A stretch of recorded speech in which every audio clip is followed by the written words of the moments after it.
who's not shy. Switch with his mama. We're all shy. My name is Edward, and I am the program creator of the Charles Houston Community Writers here in Old Town Alexandria. We are 10 minutes outside of Washington, D.C., and the mission of us is to bring our worldwide leaders and our citizens together in a free, comfortable forum. So Douglas Cohn, is it Cohn or Cohn? Cohn. Cohn. He's writer and owner of the Washington Merry-Go-Round, America's longest-running syndicated column founded by Drew Pearson in 1932. He has been the primary speaker at the Vietnam Veterans Memorial, the National Press Club, West Point Founders Day, and the International Platoon Association. His television work includes numerous appearances on A&E's Biography channel, the Military Channel, and CNBC. His program, West Point at the Opera, was featured in The New Yorker. He is the member of the Critical Issues Roundtable, a Washington, D.C.-based think tank of retired generals. A 1968 graduate of West Point, was a U.S. Army Airborne Ranger who led a recon platoon in Vietnam. His medals include 2 Silver Stars and a Purple Heart. He was retired as a captain after convalescing gunshot wounds to the head, neck, chest, abdomen, leg, and hand. He and his wife of 41 years, Kathryn, have 4 children and 6 grandchildren. Also, which I didn't write down yet, you've written 2 books, The President's First Year and World War IV, and then I think you have 2 more books, right? Yes. It's Jackson's Valley Campaign. Yes. Is the other major. And World War IV was endorsed by General Soyster, right? Mm-hmm. Okay, so... And General Soyster had been the head of the Defense Intelligence Agency, mm-hmm. which later was headed by General Flynn, mm-hmm. of whom he's no fan. Yeah. Okay. Well, I think I don't want to tell everybody everything. I'm going to just see the first 30 minutes here. Got my clock. I'm going to just let you talk about, this is your floor to discuss your projects, how you feel, and then we'll do a quick break and then question and answering, and we'll move on from there. So the floor is yours right now. All right. The 2 books are actually tied in a variety of ways. Obviously, the President's book is talking about the idea that nobody is prepared, that we have survived in spite of our presidents, not because of them, because every president that has taken office came to office not prepared for the job. That ties in directly to the concept of war, and this being Memorial Day weekend, that becomes even more applicable. The whole idea on World War IV is not a prediction of World War IV. It is 9 scenarios of what could happen, and hopefully that we take a look at that and decide how not to have that happen. Right now, with Donald Trump having just gone to NATO, this starts off on World War IV with a NATO war. And it talks in terms of Brussels and the fact that NATO headquarters is in Brussels. And that what people oftentimes fail to remember is that Belgium is one of those nations that was not created out of ethnic homogeneity. It has Walloons and Flemish who do not like each other, and they have never gotten along. The Walloons are French in orientation, the Flemish are German and Dutch in orientation, and as a result, that country has threatened to come apart more than once. If that country were to come apart, it would have a direct impact on NATO. Also, the Molenbeek district in Brussels is where the terrorists that did the attack in Paris came from. So there's quite a bit of disturbance that goes on in Belgium and is manifested in Brussels. And if things started to come apart in Brussels and that impacted NATO, then the question is, where does NATO go? France already kicked NATO out as far as headquarters goes, at least years and years ago when de Gaulle was there. So it could be combined with the fact that President Trump has refused to acknowledge Article 5 of the NATO Treaty. Article 5 of the NATO Treaty says an attack on one is an attack on all. And he is the first president in our history not to acknowledge that, and NATO has been the most successful military alliance in the history of the world. And when he just gave his speech, they were asking in the background that he would acknowledge that Article 5 aspect, and he refused to do it. This has especially impacted the Baltic states of Latvia, Estonia, Lithuania, who became NATO members after the fall of the Soviet Union. They in particular wanted to know that Article 5 was going to be enforced. And the problem is that in the campaign, Trump made clear that he wouldn't necessarily enforce it with those particular countries. And that poses a gigantic problem, because if, for example, Russia were to make inroads into the Baltics as they have in Ukraine, and he did not enforce Article 5, it could be the end of NATO. So that's how this ties in directly to the concept of presidents not being prepared. And this gets to the entire election process that we have. The interesting aspect is that when the Constitution was written in 1787, the founders never assumed they were going to bind us absolutely to its precepts forever. They thought they had an amendment process.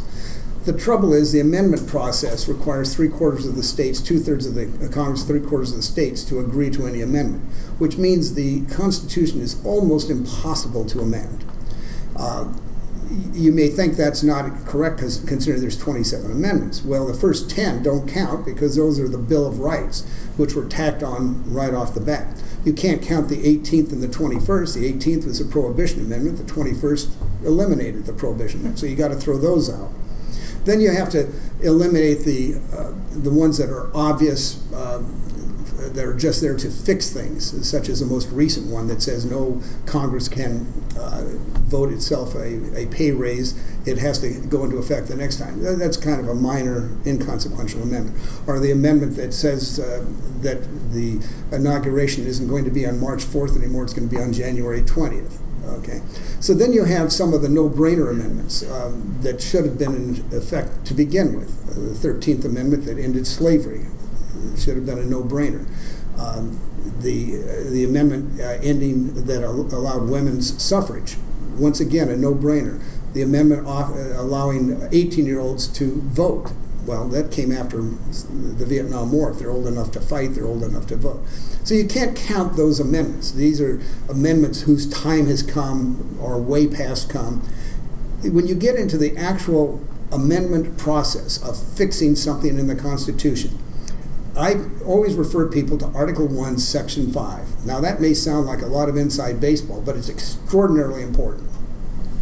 Article 1, Section 5 says that each branch makes its own rules. Well, that seemed to make sense to everybody because you had independent branches between the judiciary, the legislative, the executive. The trouble is nobody envisioned what that rule would mean. And what it meant was that in the legislative branch, they make their own rules. And when they made their own rules, they allowed for leaders and committees to stop bills from coming to a vote. Well, the moment you can stop a bill from coming to a vote, you impact the entire process. And this has been a negative right from the beginning. The Founding Fathers assumed that every representative and every senator who proposed a bill would have an up or down vote on that bill. And that's not the way it works. They did not envision political parties, but James Madison, who was the founding father of the Constitution, did not envision political parties, but he did envision factions. And there is a huge difference between factions and political parties. If you have different factions on different issues, that's far different from political parties that vote the party line.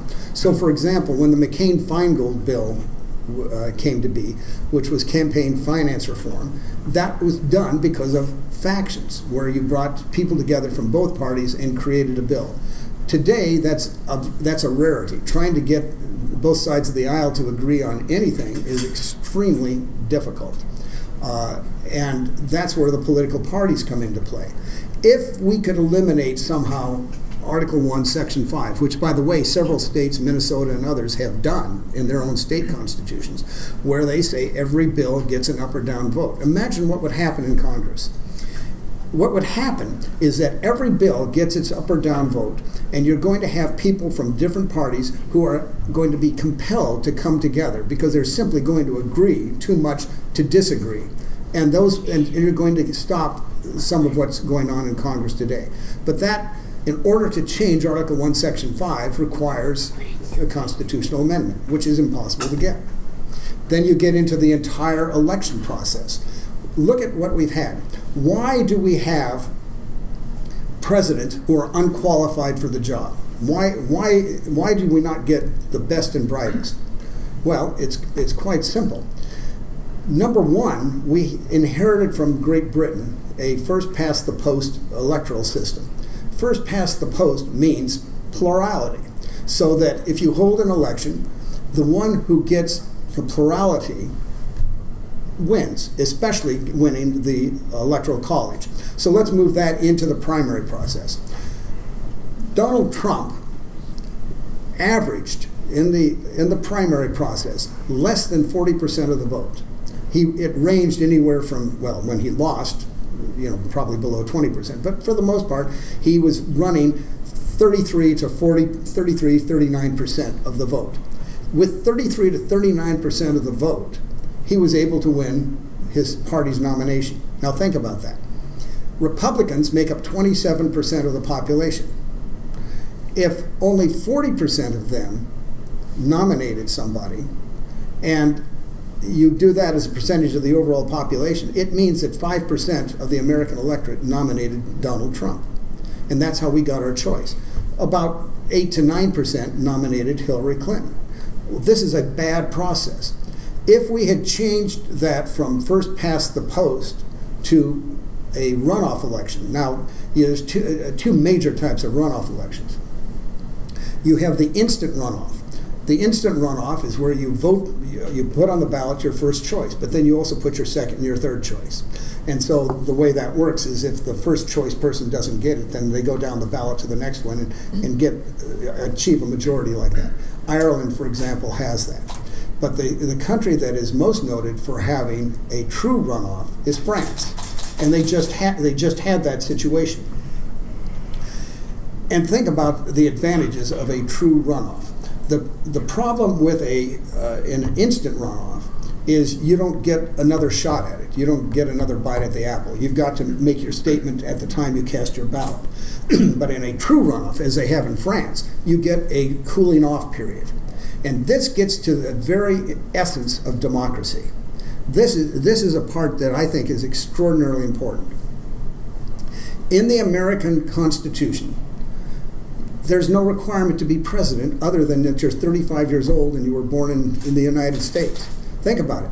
To be president of the United States, you could have a criminal history. You do not have to pass any sort of test. You don't have to be vetted in any way, shape, or form. You don't even have to go through an FBI background check. In other words, the idea that anyone can become president of the United States isn't just a saying, it's a reality. Anyone can, and Donald Trump just proved that. The fact of the matter is, how do you get by that? Well, you can try it constitutionally, but how do you do that? Are you going to set up an SAT-type test for the president?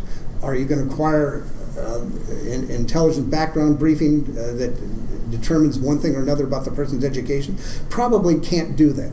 So you have to flip to the other side of the equation. The other side of the equation is who is interviewing these people to become president? Who is deciding who will become president? And the entity that does that is the electorate. And so, as James Madison had pointed out,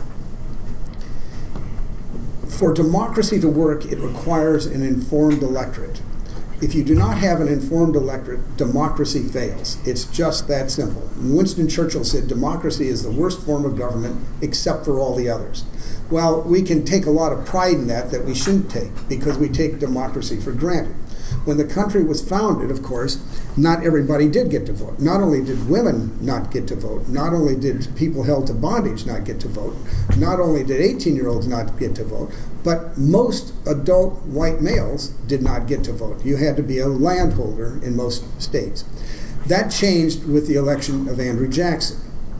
The problem with that is, if you don't have an informed electorate picking the president, then you get what we see with these presidents that we get to the top who simply aren't qualified to be there.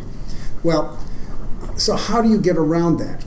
It is even more difficult today than ever before. One would think it was the opposite. You would have thought back in the early 1800s, communications being as they are and so forth, or as they were, that how is the public going to be informed about these various candidates? Well, they were informed primarily through local speeches that people gave and through newspapers. And newspapers had a lot of power. Horace Greeley, for example, in 1861, after Lincoln was elected, he joined basically the war party. And you had this group in Lincoln's cabinet. You had those favoring coercion to bring the seceding states back into the Union, and those looking for conciliation led by Seward. Well, Greeley sided with Lincoln and the coercion and helped sway American public to coerce, and that led to civil war. But as bad as that was, look at how bad it is today. With the advent of social media, you have a bifurcation of the entire system. So now you have a situation where people who listen to Fox News listen to Fox News. People who listen to CNBC or say CNN, that's what they listen to. They're not getting the same news. Most recently, I turned on, if you take CNN as more moderate than, say, CNBC, so you listen to CNN, and CNN says, here's the latest on the Russian developing scandal about Trump and collusion with Russia during the election. And you hear about that and about Cohn, that's going to testify and so forth. Then you turn on Fox News, and what does Fox News say? They say, it is absolutely outrageous. This is a coup attempt. That there are all these leaks and they're all conspiring to bring down the president and so forth. Not once, in the Lou Dobbs report that I heard, did he mention the underlying facts. So yes, you can object to leaking because on the one hand, leaks provide the press with good, valuable information to disseminate to the public. On the other hand, they can also divulge classified information. So there's two sides to that. But the fact is what the public is getting today are two entirely different versions of the truth. And as a result, we're splitting. And as a result of that, when we go then to the polls, how are people voting? And this is what's kind of interesting. People, if this group in here today were going to decide to vote for somebody in this room to represent us on something we all cared deeply about, our homes, the local school, whatever, we would talk among ourselves and we would decide who is the best qualified to do this, to represent us, and so forth. But that's not how people vote. When you go into the ballot booth, that's not how people vote. People don't even think about the election for the most part until after Labor Day. And they go into the ballot box and somebody will say, well, I'm going to send them a message, or I want a strong person in there. Or this guy made a lot of money, so he's got to be smart. This is brainless. This is not how you elect a president. And so they go in and they vote, and oftentimes they vote against their own interests. So it's one thing that they're not voting for what's best for the country. They're not even voting for their own interest half the time. They just vote haphazardly. Now, here's where we come back to the French system of getting the runoff vote. It gives a cooling off period. So in the initial election, you had Marine Le Pen, who I don't want to use the word fascist, but she comes from a fascist background, and her party has been affiliated with fascists, and her father certainly was. Yet she got almost as many votes as Macron. She got around 21%. He got about 23%. So in this country, Macron would still have been elected because there was a plurality. But the fact is that she could come within 2 percentage points of having it flipped the other way, and in the United States have won through a plurality, first past the post voting, she would have won. But they had a cooling off period, and they take the top two, and the top two then run in the next election, and that's when the public can say, wait a minute, time out. What did we almost do here? Now let's take a hard look at these people. What does really matter? And that's an advantage of that kind of election. Then you have the second part of it. And the second part is, what's the criteria people use to vote? Now, you have single-purpose voters. The abortion issue is a classic example of that. All right. But what's wrong with that? Actually, nothing. There's nothing wrong with being a single-purpose voter if you prioritize your single purpose. So you have to say, what's more important? The survival of the nation or abortion? I think you'd say survival of the nation comes first. So when you go into the voting booth, you'd say, which president is likely to keep the nation safe? What's the second issue? The second issue is domestic, which is how do we keep our streets safe? The first priority of government is to provide for the public safety. And you say, well, we want to be able to walk down the street in safety. And then what's the next issue? The next issue is our economic well-being.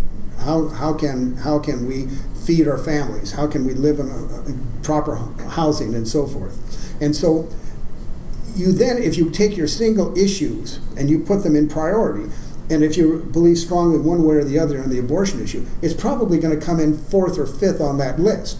But people who go into a voting booth and vote that issue number one, they may find that they're voting against themselves on a whole array of other issues.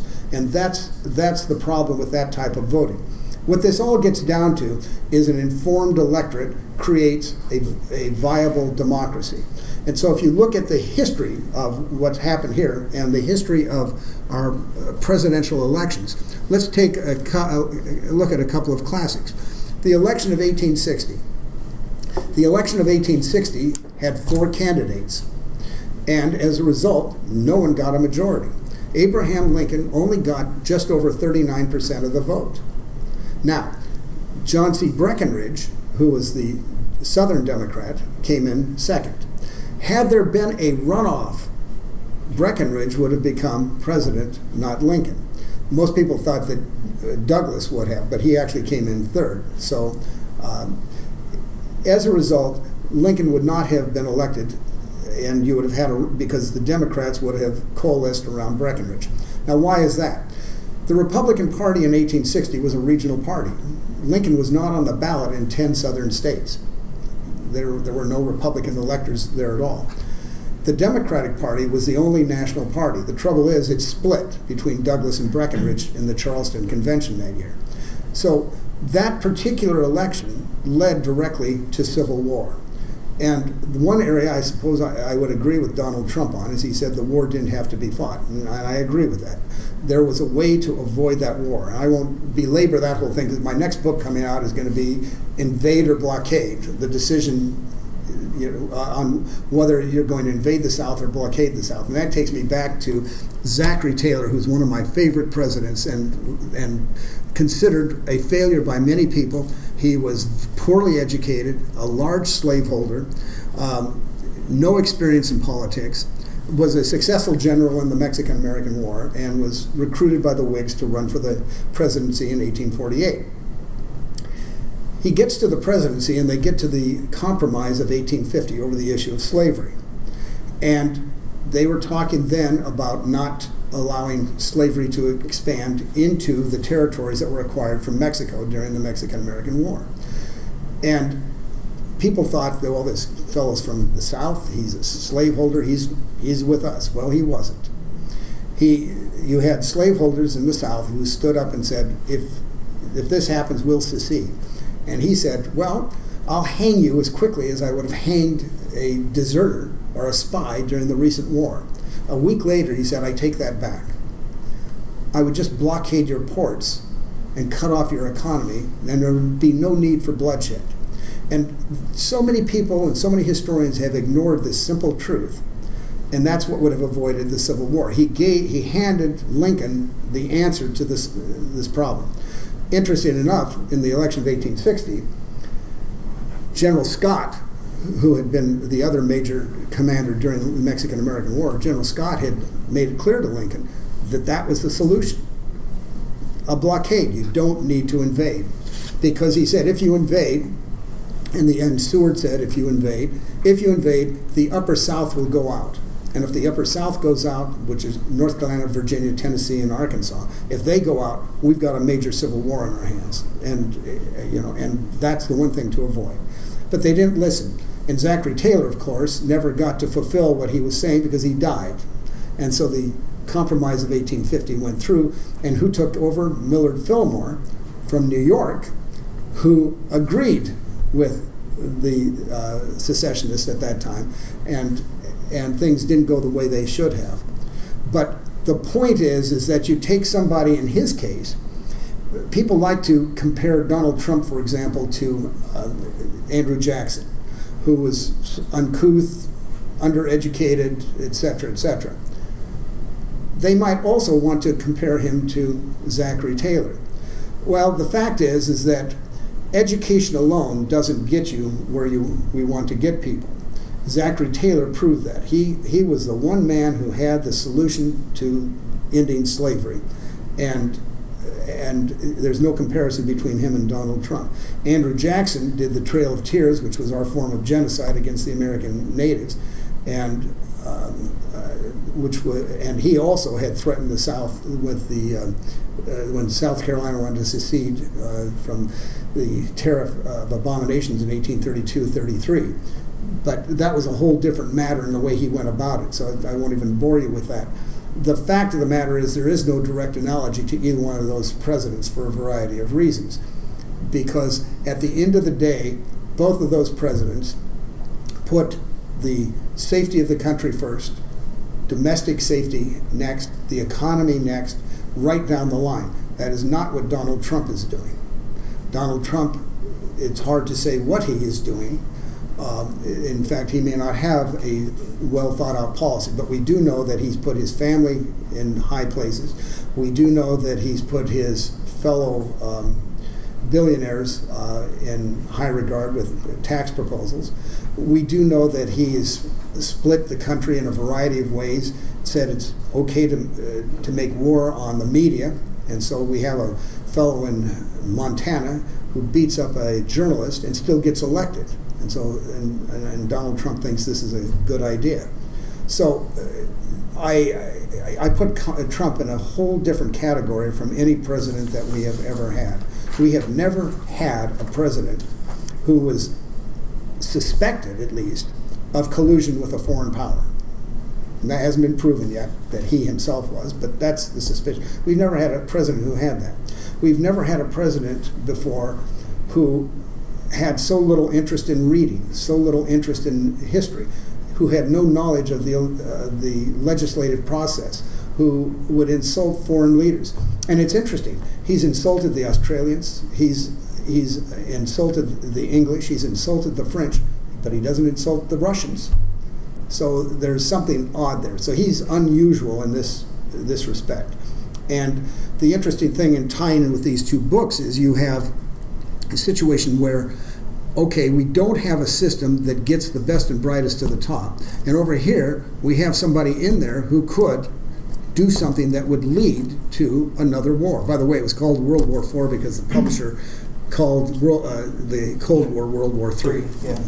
Okay. So, but the places I would tell you to keep your eye on with regard to this, the one that's obvious are the East and South China Sea, where the Chinese are building bases on rocks and reefs and so forth, and atolls. And if they get away with it, it will be the largest land grab in history, the largest peaceful land grab in history. And so we have been running freedom of the seas navigation deployments there, and we have ships that have gone within 12-mile limits and so forth. Trump put a halt to all of those. One just got approved just in the last week. And interesting enough, that approval came while he was out of the country. So the question is, did he approve it or did Secretary of Defense Mattis approve it? We don't know. But it appears that Trump is caving into the Chinese because he's looking at the Chinese as the conduit to stop the North Koreans with their nuclear and missile capabilities. But if the price he's willing to pay to get that cooperation is to give up the East and South China Seas. It's a horrible price because there's minerals, there's oil and minerals under there, there's fishing rights, and it's a major seaway for the world. We can't allow China to do this. I mean, that's frankly no different than in the 1930s, giving up the Rhineland, the Sudetenland, Czechoslovakia, the Anschluss in Austria, and so forth to the Germans. I mean, it's wrong. You can't do that. The other place to keep your eye on is the Romanza Ridge, which almost no one has heard of, but that happens to be the ridge running through the North Pole. And as we've had the ice melting and so forth, there's this big rush to the North Pole from the 5 nations that claim rights in the North Pole. And only one nation has sent a submarine below the North Pole and planted a flag, and that was Russia. And Russia has just now expanded their fleet going into the North Pole. And we have the possibility of conflict coming out over that. Oddly enough, the only ones that we have objected to, and this will come as a surprise, the only country we have objected to with regard to the North Pole so far is Canada. Wow. That's interesting. Canada, when the ice melted, everyone has for centuries looked for a Northwest Passage. Interesting enough, one of the main reasons Lewis and Clark were sent west by Thomas Jefferson was to look for a Northwest Passage. And when they didn't find one, he thought the mission was a failure. But now, with the melting of the ice, there is in fact a Northwest Passage. You can get from the Atlantic to the Pacific across territory that Canada claims. We don't recognize their claim on the Northwest Passage.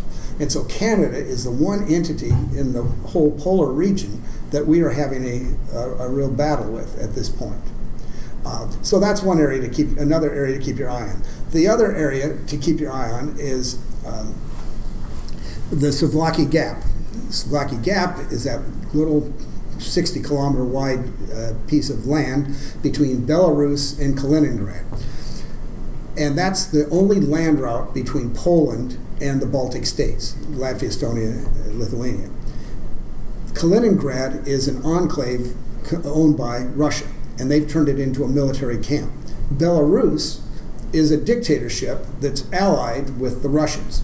And what we have going through there is this small gap that they could take like that. In 24 hours, they could take it. If they do, the Baltic states would be cut off from any land bridge. Now, if that were to happen, that would be comparable to what is going on in the Ukraine. The problem is, if we let that happen, NATO then collapses. So you keep your eye on the Savlaki Gap. The Obama administration had arranged to send troops into the Savlaki Gap starting in April. Trump has not seen through with that deployment. He did allow troops to go into Poland, but in small numbers. We also have a small number of troops in the Baltic states, but not enough to do much except be a tripwire. So when the and this goes back to the Cold War, we used to have what was called the Berlin Brigade. The Berlin Brigade was never going to be capable of stopping the Soviets from taking Berlin. Everybody knew that, but they were a tripwire. And so it was a NATO tripwire. If the Soviets tried to take Berlin, they would have come up against the U.S. Berlin Brigade, and that would have meant invoking Article 5 of the NATO treaty, and it would have meant World War III. So they were a tripwire. Is that comparable to what's going on in the Baltics? No, it's not comparable because Trump has already said he's not so sure he would invoke Article 5 of the NATO treaty, which is almost an open invitation. The last president to make that mistake, interesting enough, was Harry Truman. I've got to finish Harry Truman. Okay. I got to get Harry Truman out on this one. All right, go ahead. Harry Truman's Secretary of State said that Korea was not in the American sphere of influence. And when he made that announcement, North Korea attacked. Oh, I got you. I'm sorry. Yeah, that was the point. Okay. No. I would love to open it for questions now. Yeah. No, because I feel like I could listen to you forever, but I know people want to ask some stuff. So before I ask, does anyone have any questions? Want to open it up? Do anyone need a break before we go? you have a question. I do, actually. Does anyone need a break first? I don't want to keep anyone. Also, be very mysterious. Slide down a little bit. I like to be mysterious. Let's slide down a little. Let her get her face in here. Yes. Okay.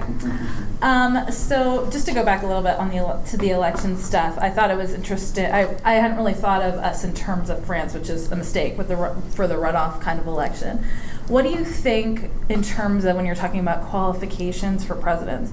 What do you think of the parliamentary system that England and others use, where the people are not directly actually electing the prime minister? Do you think that kind of serves as almost a check?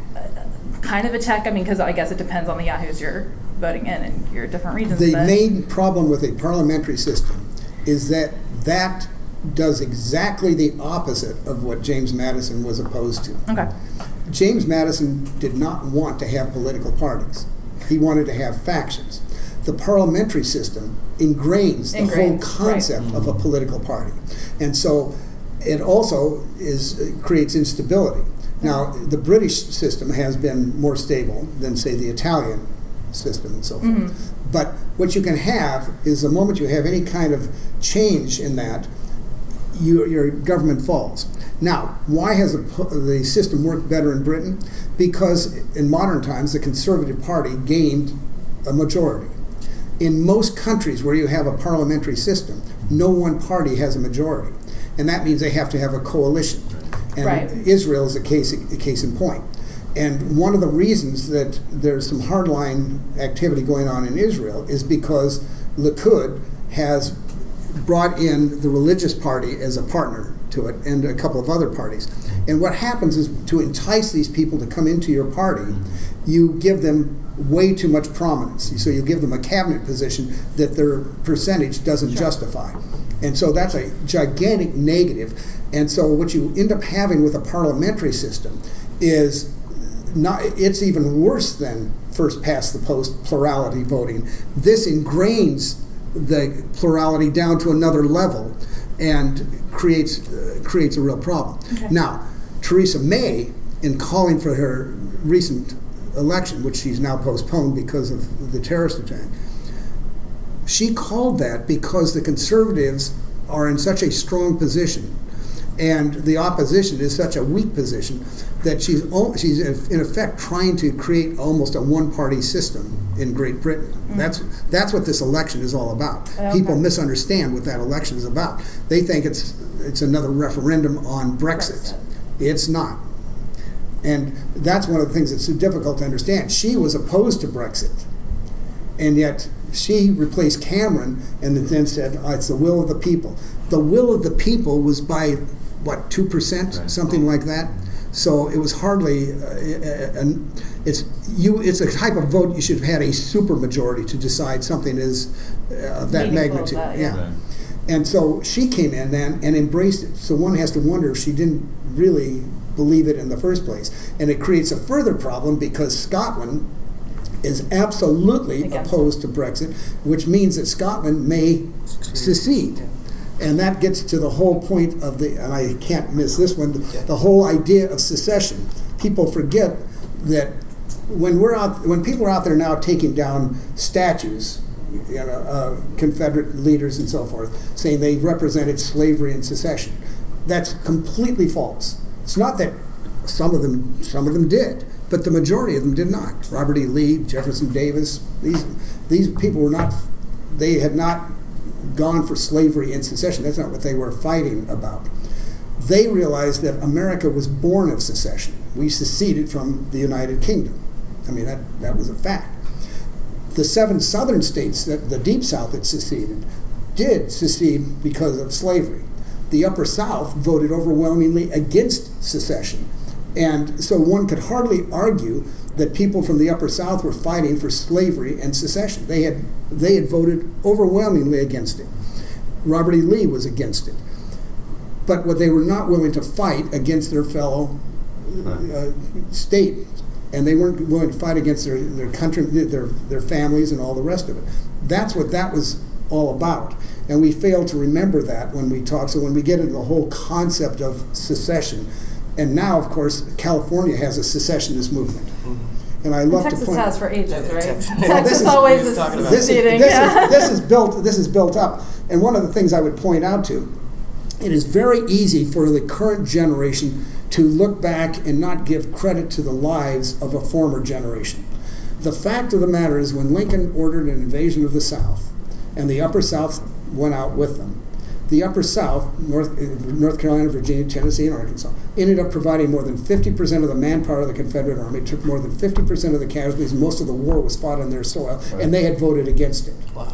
See, now, and 623,000 people died in that war, not counting civilians. Count civilians, you're probably over 1 million. That would be the equivalent today of 10 million deaths. So if California goes out and takes Oregon and Washington with them, and maybe Nevada, and Trump orders an army of invasion across the Mississippi and across the Rocky Mountains, and 10 million Americans die, I don't think he would be held in high regard. And also in Europe, it should be noted that there has been friendly secessions. Czechoslovakia broke up through secessions, and nothing happened. So secession in and of itself is not always a bad thing. Yugoslavia, the former Yugoslavia, broke up into how many different countries? Once again, you have the situation in the Middle East, where during World War I, you had a Frenchman and an Englishman divide up the Middle East, and they did not. Maybe some of these countries should divide. For example, the Kurds. There's 50 million Kurds, the largest population in the world without their own country. Should there not be a Kurdistan in northern Iraq, northern Iran, eastern Turkey, northern Syria? Shouldn't there be a Kurdistan? Or shouldn't the Sunnis and the Shiites be separated? So you can get into all these things. I mention all this because when Trump goes marching over there and he pays homage to the king of Saudi Arabia, one has to wonder. And by the way, I have to throw out, when he talked about, he met the king of Saudi Arabia and he got his little award, and then he spoke at the NATO headquarters and commented about King Solomon and his wisdom. Yeah, well, of course, his name was Solomon, not Solomon. So he managed to mix up a Muslim Arab king with a Jewish Hebrew king, and nobody ever said anything about that. But I just point that out because it just gets to the heart of his lack of understanding of history of the region and so forth. There's my short answer to your short question. Parliamentary elections, yes. Yes, sir. You've obviously thought through what you're going to be speaking about today, and you haven't gotten to the end of it, and I would like you to be able to finish that so that you would get to where you're going with your logical conclusions and such like that. So I know you were cut off right over here, but I would be interested in hearing where you're going with the discussion that you started with. Also, as a writer, I'm interested in knowing something about the writing process of your books and things of that order. What you went through to get the information and what you went through to get them published and things like that. So these are like two separate questions, but my point is, number one, I'd like to hear the rest of what you were going to say, and number two, I'd like to hear something about the writing process. Well, in answer to your first question, there's nothing I would like better than to answer that, but we would be here all day. And that's why they cut me off intentionally. Yeah, well, and I have to accept it. The second part is I love the question and answer portion. Now, the trouble is, these are friendlier questions. I gave a speech to Georgetown doctors, and they were outright belligerent, and which was fine, and I enjoyed it thoroughly. As to the second part of your question, there was an interesting statement I heard just recently that they said there's no such thing as good writing. There's only good rewriting. And I rewrite till I'm blue in the face. I mean, over and over and over. And I have studied history since I was 10 years old. Does that mean I am a raving expert and I know everything there is to know, and all I have to do is open up the computer and write it down? Quite the opposite. What you learn from a long study of history is what you need to look into, what you need to research, what you need to prove. So when I write, I go back to original source material. And my wife, who was my secretary to begin with, remains, my research assistant on this. And as a result, we dig deep to find original source materials. The latest book I'm writing, Invader Blockade, the biggest single problem I've got with that is I'm filling with documents. I mean, see, when you read your normal history book, you get excerpts, and so you're getting a lot of opinion, and you're getting things taken out of context. So this person said this, and and on and on and on. And you want to say, well, show me what they said. Where's the letter? Where's the document? Show it to me. So what I did is Lincoln was inaugurated on March 4th. On March 15th, he sent a letter to his 7 cabinet members asking their opinion on what to do about the 7 seceding states. And they all wrote letters back. Now, since there's no notes on his cabinet meetings, what I did is I created a cabinet meeting from that. And so I took excerpts from all of these letters and put it in a dialogue form, but it's all their original work. So that's one way I was doing it. But others, where General Scott wrote a letter, I put the entire letter. Where Major Anderson wrote a letter from Fort Sumter, I put the whole letter. So you're reading through it, I have to have a lot of my own dialogue go into it and then get to the letter, but not turn somebody off by just going hard with that. Because typically what you do is put that in an addendum. You say, okay, here's the excerpt, but go to the addendum if you really want to read the whole thing, which I usually do. But in this case, no. So this is the most difficult writing I've ever done, this latest book. But the bottom line is, the answer is research, research, research. And the way I do it is I do the first draft. I rewrite that Lord knows how many times. Then I make sure I've got the facts that are supporting it that I put in. And then I like to say I want to give it a spark. I want to give it electricity. That's when I go back, and that's when I'll add some poetry to it, some lyricism to it. So get it to flow, but you have to be careful, because if you're not careful, you step over the line into purple prose, and you don't want to be accused of that, And sometimes I've done that. I'll go over and I'll look back at it, and my wife will look at it and say, "Oh no, no, it's over the top. It's over the top. Back up a little."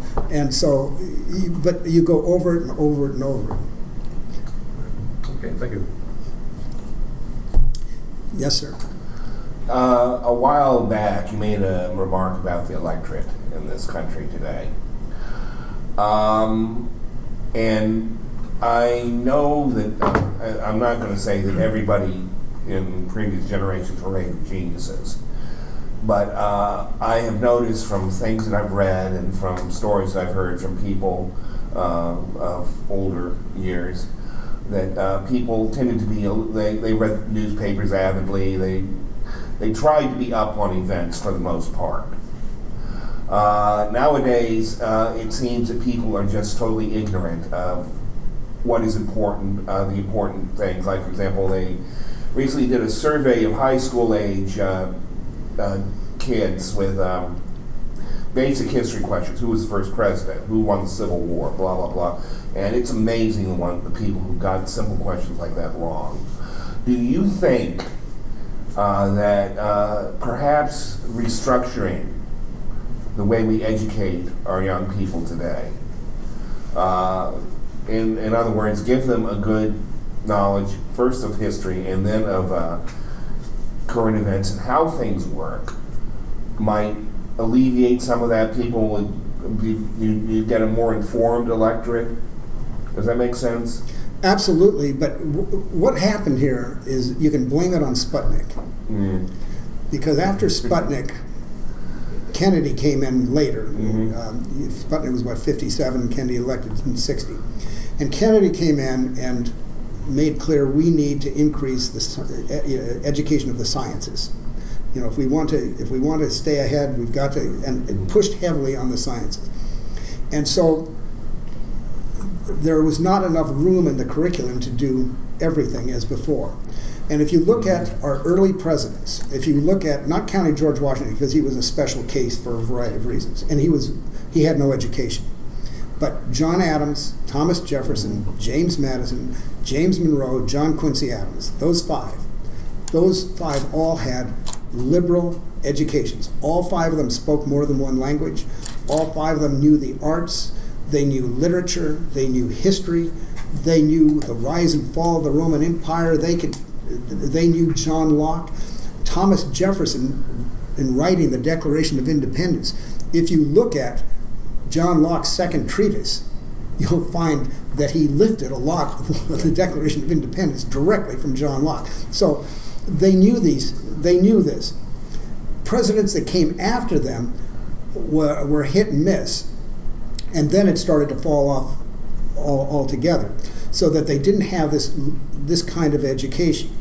Now, that education, I'm biased on it, but history is the most important of all. And I don't mean history in just dates and so forth, but a comprehension of history, and most people really don't know much more than what went on 20 years ago. I mean, it's incredible. I loved it. One time I was up at Walter Reed Hospital for one of my appointments, and a nurse there said to me, "Oh, you were wounded in the war." I said, "Yes." And she said, "Which war?"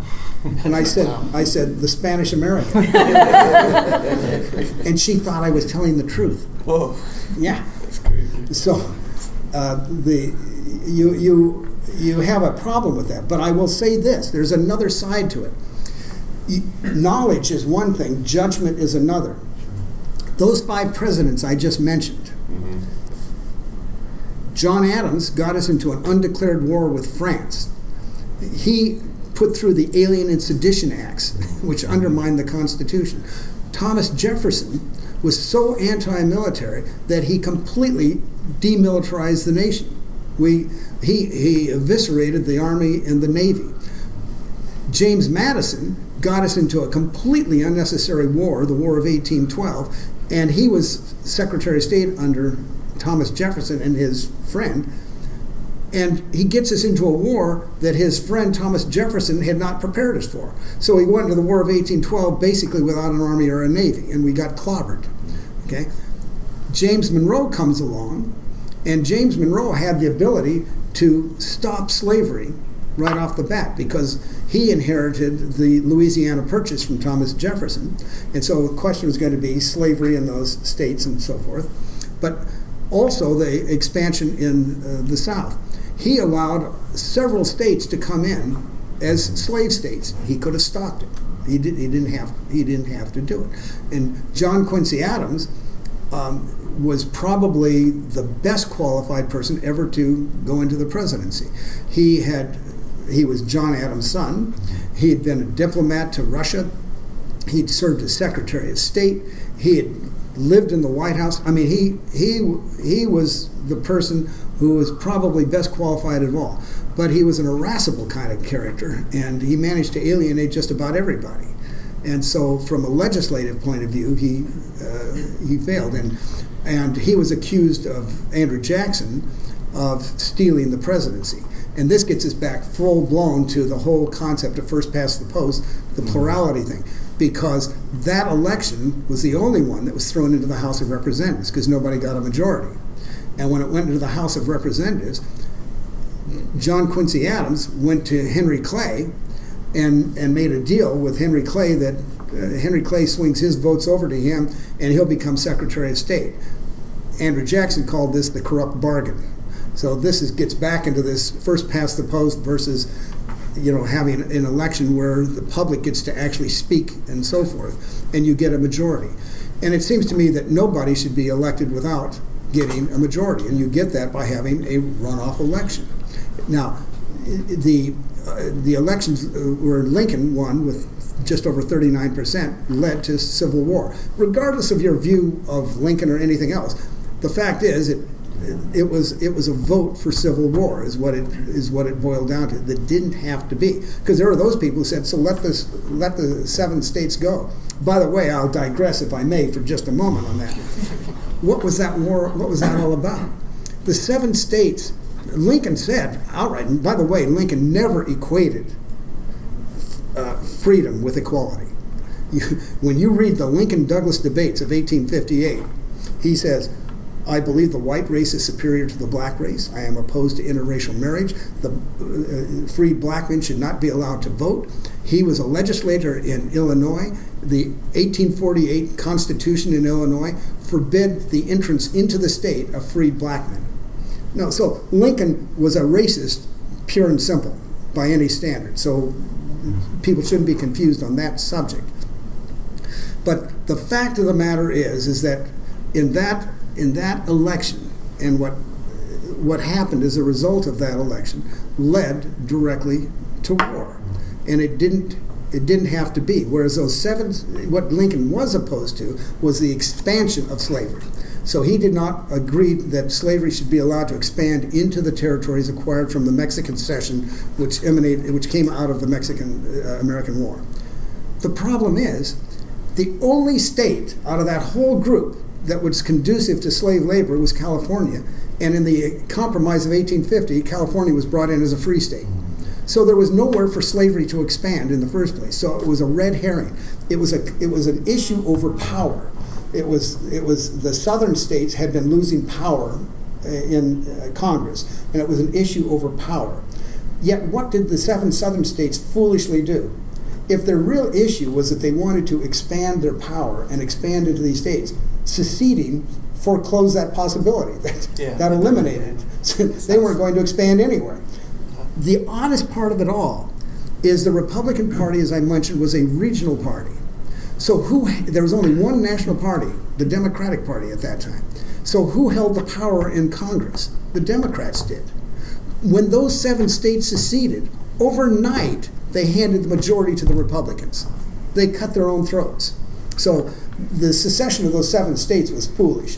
And Alabama was one of the states that was having second thoughts. They were thinking about rejoining the Union soon after they seceded. And a lot of people in the North realized this, and Seward was among those. So I don't mean to digress here too far, but well, anyway, that should answer more than your question. Anything else? Anybody? I missed a little bit at the beginning, so I apologize if you already addressed this, but just kind of piggybacking on that question. The streak of anti-intellectualism that I think we see now, and I wonder if that's more of a recent phenomenon or if it's something that we've seen in past elections and past... Started with Andrew Jackson. Okay, that's kind of where I was going. Andrew Jackson, in the election of 1824, lost to John Quincy Adams because it went to the House of Representatives. Andrew Jackson was from Tennessee, and he had gained his reputation as a general, and as a fairly brutal general against American Indians. Davy Crockett was from Tennessee, was a congressman from Tennessee, and a supporter of Andrew Jackson. Davy Crockett broke with Andrew Jackson over the Indian Removal Act. The Indian Removal Act became the Trail of Tears, where they moved the southern Indians to Oklahoma, and thousands of them died. That's also when John Marshall, who was the Chief Justice of the Supreme Court, issued a decision in favor of the Indians, which Andrew Jackson ignored. Now, it's apocryphal, but he's supposed to have said, Judge Marshall has made his decision, now let him enforce it. There's no proof that he actually said that. But to General Coffee, one of his subordinates, he did write a letter that said essentially the same thing. He just didn't use the precise words. The point was that this separation of powers thing, that Andrew Jackson made it clear that only the executive branch can carry out the law. So you can make the laws you want, and the Supreme Court can say what they want, but he's going to go down the path he wants to go.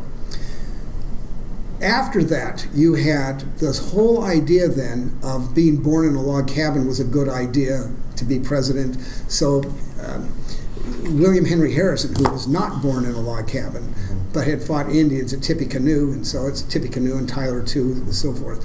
And they said, give him a jug of whiskey and so forth, in a log cabin. And so he used that concept. And the whole concept was then to be anti-intellectual.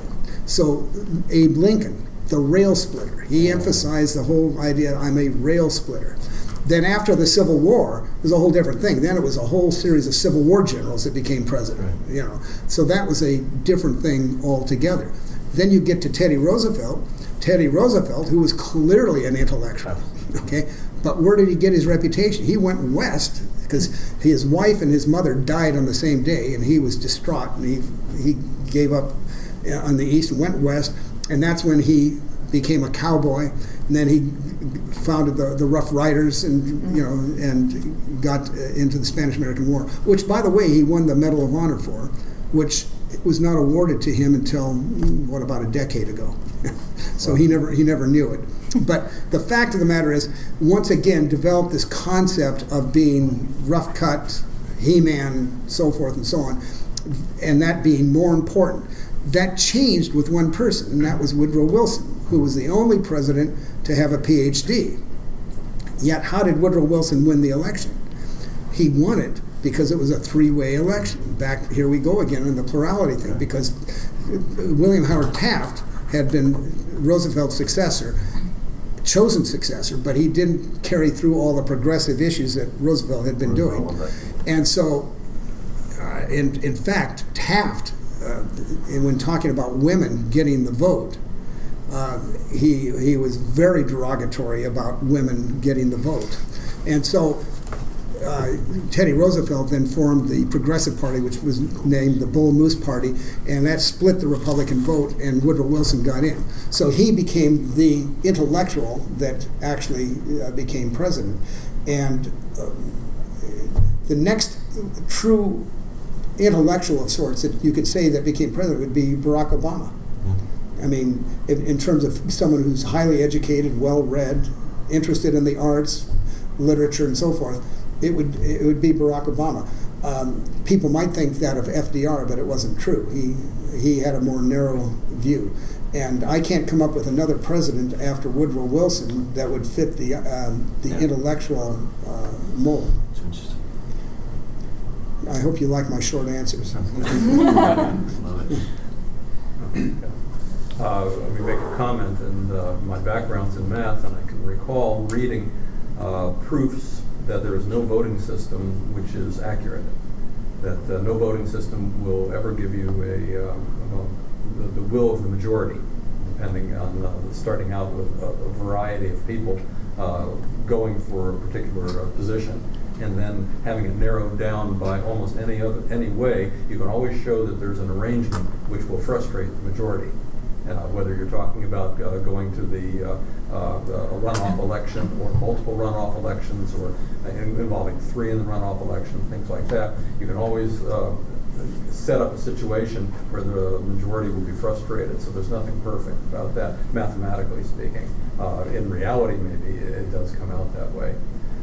Second thing I wanted to ask you about was the situation with money, because I've often felt that in my lifetime, money has guaranteed that there will almost never be a really good person in the White House, because each one has to prostitute himself so much to get enough money that he's got to promise all kinds of things to all kinds of people in order to get the money to run his campaign.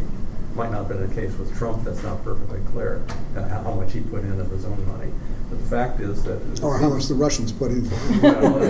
Or what they did in their own interest there, of course.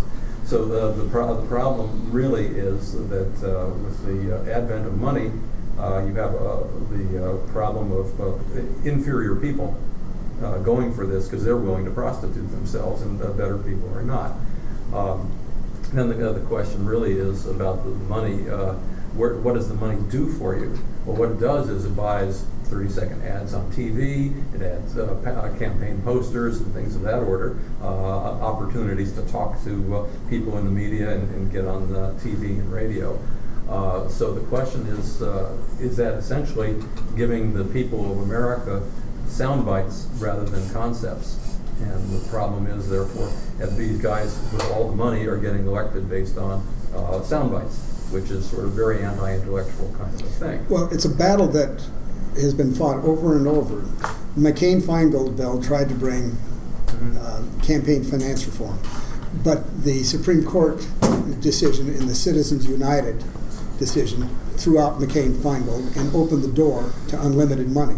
Now, it's not unlimited in a direct sense in all cases, but the net result is it's unlimited because it means that people can give to PACs an unlimited amount of money, and PACs that are supposed to be independent are not independent at all. And so the reality is that it's opened up the floodgates to money. And money, as you well point out, has always been a factor in politics everywhere. And it's something that the Supreme Court did a tremendous injustice because McCain-Feingold was at least on the right path. The problem is that we have this system of government-financed elections, and yet candidate after candidate then stepped up and said, I'm going